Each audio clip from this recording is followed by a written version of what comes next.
The Daily Brad Devotions. Today's reflection with Pastor Jeff Eliscopides. Good morning, Pastor Jeff. Happy Wednesday. Happy Wednesday, Cha and Ted. Good morning po sa inyong lahat, mga taga-subaybay natin. Good Good morning. morning. Midweek, ready na kami sa magandang balita na hatid mo ngayon, Pastor. Of course, ready na rin si Tito Rolly Galang. Kahapon kasama ko, sinelebrate ang 75th birthday ng kanyang may bahay, si Mami Beng Galang. Maraming salamat po sa pag-imbita sa akin. Anyway, Ted, Cha, nanonood lang ako kahapon ng news. Nakita ko nga si President Donald Trump.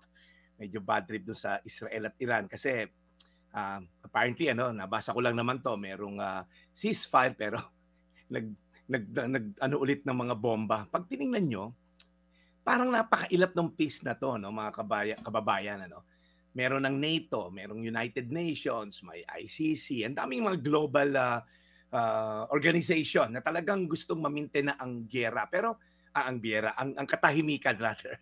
Pero bakit parang napakailap po, no? Bakit parang laging may giyera sa bawat bansa, no? Now, hindi lang naman to global na problema kasi nga po, even sa personal, tayo, bawat isa sa atin, nakakaranas tayo ng, alam niyo, yung kawalang katahimikan sa paligid natin, sa personal, sa pamilya, sa opisina.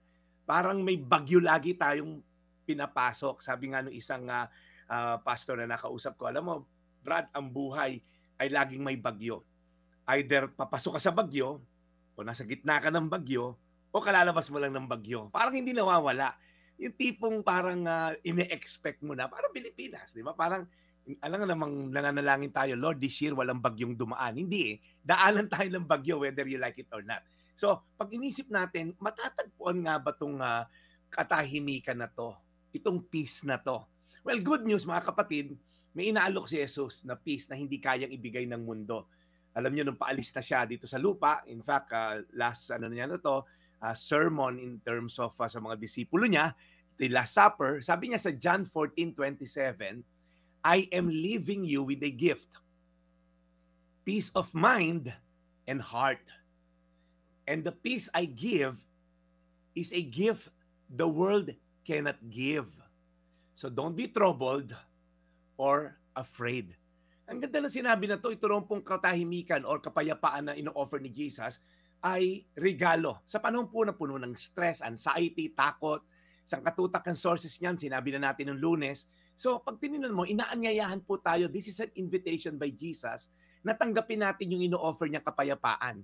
Hindi raw po ito tulad ng kapayapaan ng mundo na pansamantala lang at depende sa mga taong namumuno kasi minsan may peace na iba lang ang pinuno, wala na namang peace. Parang pahinga lang pag nagbakasyon ka, alam mo yon, pagbalik mo parang back to reality. Yung peace po ni Jesus ay pangloob, it's an inner kind of peace, eternal, pang matagalan po siya, and hindi po siya dependent sa circumstances, ito po yung nagdi-depend sa kanyang presence.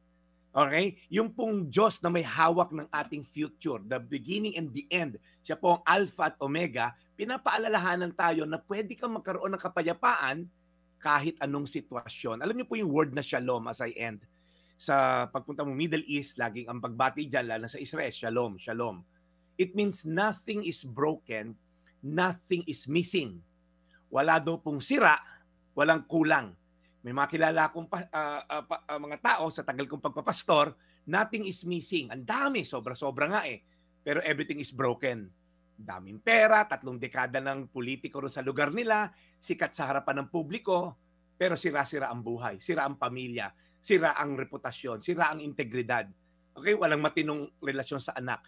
So hindi ngunit marami kang kayamanan, nasa posisyon ka, meron ka ng peace. Hindi po. Kaya nga ang daming bodyguard, hello.